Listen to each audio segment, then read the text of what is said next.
ஸ்ரீ மாத்ரே நமக. ஸ்ரீ டிவி நேயர்கள் அனைவருக்கும் அன்பு வணக்கம்.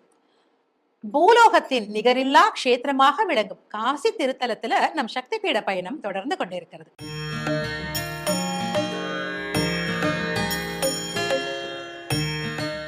இத்தலத்தில் 2 சக்தி பீடங்கள் எழுந்தருளி உள்ளன. ஒன்று அன்னை விசாலாட்சி குடிக்கொண்டிருக்கும் ஆலயம், மற்றொன்று சதி தேவியின் கீழ் தாடை பகுதி விழுந்த இடமாக போற்றப்படும் அன்னை வாராகி கோவில். இத்தலத்திலே அன்னை வாராகி க்ஷேத்திர பாலகி என்ற திருநாமத்தோடு இந்நகரின் காவல் தெய்வமாக விளங்கிக் கொண்டிருக்கிறார். இவளை இங்கு பாதாள பைரவி, தூமாதேவி என்றும் போற்றுகிறார்கள். இவளே அன்னை லலிதா பரமேஸ்வரியின் படை தளபதி ஆவாள். இக்கோவில் விடியற்காலை 4:30 மணி முதல் 8 மணி வரையிலே திறந்திருக்கும். அன்னை வராகி தேவிக்கு சூரிய உதயத்திற்கு முன்பும் சூரிய அஸ்தமனம் ஆன பின்பும் பூஜை செய்ய வேண்டும் என்பது நியதி. இதனால் இங்கே எழுந்தருளி இருக்கும் அன்னையின் கோவில் விடியற்காலை 4 மணி அளவில் பூஜைகள் செய்யப்பட்டு விரைவில் நடை சாத்தப்படுவதால் பொதுமக்கள் அதிக பேருக்கு இக்கோவில் பற்றி தெரிவதில்லை. மேலும் இக்கோவில் மிகச் சிறிய கோவிலாக காணப்படுவதாலும் எந்நேரம் பகல் நேரங்களில் மூடி இருப்பதாலும் பலரால் இக்கோயில் அறியப்படுவதும் இல்லை. விஸ்வநாதர் கோவிலில் இருந்து 700 மீட்டர் தொலைவில் வராகி தேவி குடிக்கொண்டிருக்கிறார். மிக குறுகிய சந்தில் இக்கோவில் அமைய பெற்றுள்ளது. படிகளை கடந்து மேலே ஏறினால் ஒரு சிவப்பு கதவு நம்மை வரவேற்கிறது. அதை தாண்டி சென்றால் ஒரு மண்டபம் போல் காட்சி அளிக்கிறது. அதற்கு கீழ்த்தலத்திலே அன்னை வாராகி அமர்ந்த கோலத்திலே 8 கைகளில் ஆயுதம் தரித்து மிகவும் உக்கிரமாக எழுந்தருளி இருக்கிறார். அவளே காசி நகரத்தை காவல் காக்கும் க்ஷேத்திர பாலகி என்று போற்றப்படுகிறார். அவளுடைய உக்ரத்தை மக்களால் தாங்க முடியாது என்பதால் யாரும் கீழே இறங்கி அவளை தரிசிக்க முடியாது. மேல் தளத்திலே 2 துவாரங்கள் தரையிலே போடப்பட்டிருக்கிறது. குனிந்து அந்த துவாரத்தின் வழியாக பார்த்தால் அன்னையின் பாத தரிசனம் நமக்கு கிடைக்கப் பெறுகிறது. கீழ்த்தளத்திலே பூசாரி அன்னைக்கு ஆரத்தி காமிப்பார். இந்த துவாரத்தின் வழியாகவே அன்னையை தரிசனம் செய்துவிட்டு நாம் மறுபடியும் வெளியே வந்து விட வேண்டும். இந்த கோவில் விடியற்காலை 4 மணி அளவில் பூஜைகள் நடைபெற்று சூரிய உதயத்திற்கு முன்பாக முடிந்துவிடும். அந்நேரத்துல இங்கு வந்தால் ஆரத்தி காண்பிக்கப்பட்டு அன்னையை தரிசிக்கலாம். அதன்பின் பூஜைகள் அடுத்த நாள் தான் நடைபெறும். பொதுமக்களின் நலன் கருதி காலை 8:30 மணி வரை மட்டுமே திறந்திருக்கிறது. அந்த நேரத்துல இங்கு வந்து அன்னையை நாம தரிசிக்கலாம். அன்னை வாராகி காசி நகரத்தை இரவு நேரத்துல கண் விழித்து காவல் காக்கிறாள். சூரியன் உதயமானதும் அவள் உறங்க சென்று விடுகிறாள்.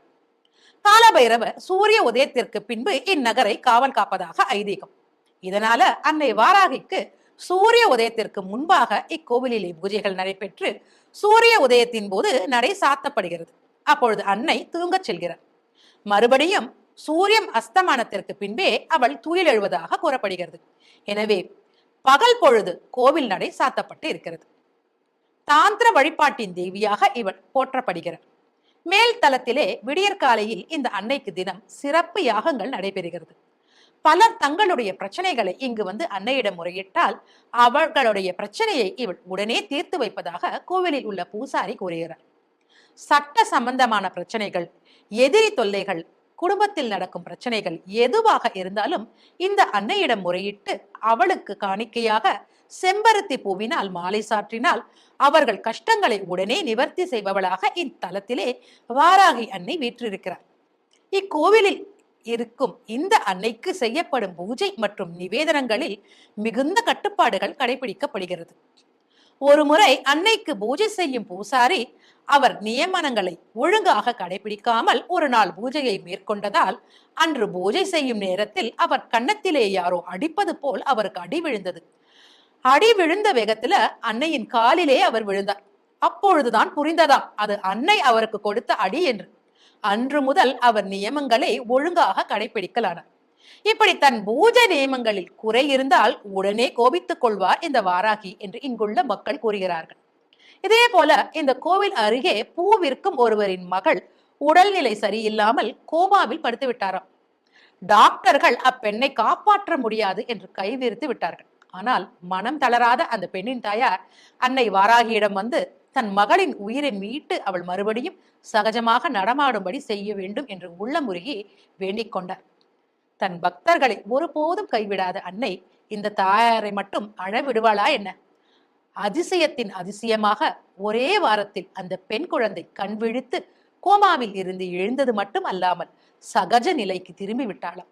இவை அனைத்தும் அன்னையின் திருவருள் என்று மனம் உருக கூறுகிறார் அந்த பூக்கட்டும் பெண்மணி. இப்படி உள்ளூர் மக்கள் அன்னையின் அருளால் நிகழ்ந்த பல அதிசயங்களை இங்கே கூறுகிறார்கள். அப்பேற்பட்ட அன்னையை இத்தலத்திலே நாம் உளமாற வேண்டிக் கொள்வோம். காசி நகரத்திற்கு மட்டும் நீ காவல் தெய்வம் இல்லையம்மா, இந்த பாரத திருநாட்டிற்கே காவல் தெய்வம். வஞ்சகர்களிடம் இருந்து எதிரிகளிடம் இருந்தும் இந்த தாய் திருநாட்டை காத்து இங்குள்ள அனைத்து இந்து மக்களையும் நீ காத்தருள வேண்டும் என்று வேண்டிக் கொண்டு நம் பயணத்தை தொடருவோம். சொல்லில் அடங்கா பல சிறப்புகளை பெற்ற காசி நகரத்தில் பார்வைப்படும் இடமெல்லாம் லிங்க ஸ்வரூபம் மற்றும் அன்னையின் கோவில்கள் காணப்படும். இத்தலத்திலே சிவபெருமான் லிங்க திருமேனி எல்லா இடத்திலும் நிறைந்து இருப்பதால் ராமகிருஷ்ண பரமஹம்சர் காசி நகரத்தில் மலஜலம் கழிக்க நகருக்கு வெளியே செல்வாராம். காஞ்சி மகா பெரியவர் காசியில் வசிக்கும் காலங்களில் காலில் பாதுகையே அணிய மாட்டார். காசி நகரமே சிவாம்சம் பொருந்திய நகரமாக விளங்குகிறது.